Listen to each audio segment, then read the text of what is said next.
আসসালামু আলাইকুম। সবাই কেমন আছেন? আশা করি আল্লাহর রহমতে ভালোই আছেন। আচ্ছা, মাটির চুলার রান্না কার কার ভালো লাগে কমেন্টে জানাবেন। মাটির চুলার রান্না ফ্লেভারটি আলাদা। আমার কাছে তো অনেক ভালো লাগে। মাটির চুলার রান্না স্বাদটাও একটু আলাদা হয়।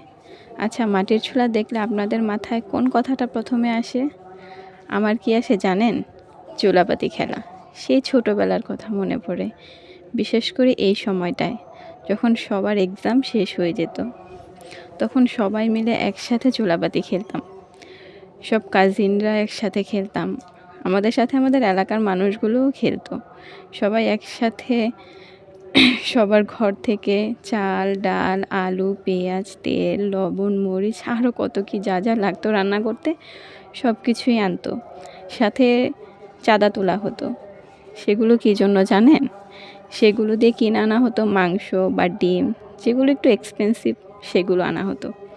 আর অন্যদিকে মাটির চুলায় রান্না করার জন্য তো দরকার ছিল আমাদের লার্কি। আর এই লার্কিগুলো আমরা সংগ্রহ করতাম বিভিন্ন জায়গা থেকে, মাঠ থেকে। এর সাথে থাকতো শাক। শাকগুলো আমরা কি করতাম জানেন? মাঠ থেকে তুলে নিয়ে আসতাম। সবাই মিলে একসাথে মাঠে গিয়ে শাক তুলে নিয়ে আসতাম। মানুষ তো অনেক অনেক হতো, সবাই হাতে হাতে কাজ করতাম। ইস, কি যে মজা লাগতো! সবাই একসাথে খেলতাম এই খেলাটা। ফিরে পেতে যদি কেউ বলতো তোমার জীবনের কোন একটা ইচ্ছা পূরণ করতে চাও, তাহলে আমি বলতাম আমার ছোটোবেলার দিনগুলো ফিরে পেতে।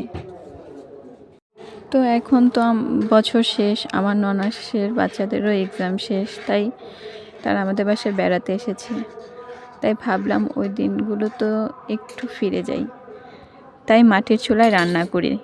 আজ আমাদের রান্নার মধ্যে ছিল টমেটো দিয়ে ফল্লি মাছের টক, সাথে ছিল বেগুন আলু দিয়ে রুই মাছ, আরও সাথে ছিল ফুলকপির ভাজি, ছোট মাছের ভুনা, সাথে আরও ছিল শাক। হয়তো সেই দিনগুলো আর ফিরে পাবো না, সে আনন্দগুলোও আর ফিরে পাবো না, বাট কিছুটা তো উপলব্ধি করতে পারলাম আজকে। আচ্ছা, আমারই শুধু এমন লাগে নাকি আপনাদেরও আমার মতন এরকম লাগে? বুকের ভেতরটা জানি কেমন করে ওঠে ওই দিনগুলোর কথা মনে পড়লে। সংসার নিয়ে ব্যস্ত, ইচ্ছে করলেও অনেক কিছু করা সম্ভব হয় না। মেয়েদের জীবনটা এরকমই হয়, সবার সাথে আর একসাথে থাকা হয় না। মেয়ে মানুষের জীবনটাই এরকম, চাইলেও অনেক কিছু করতে পারে না।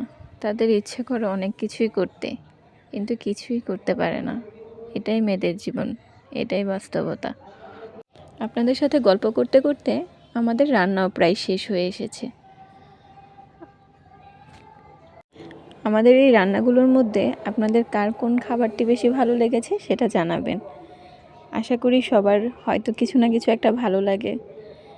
আমাদের জন্য দোয়া করবেন। ভালো থাকবেন। আসসালামু আলাইকুম।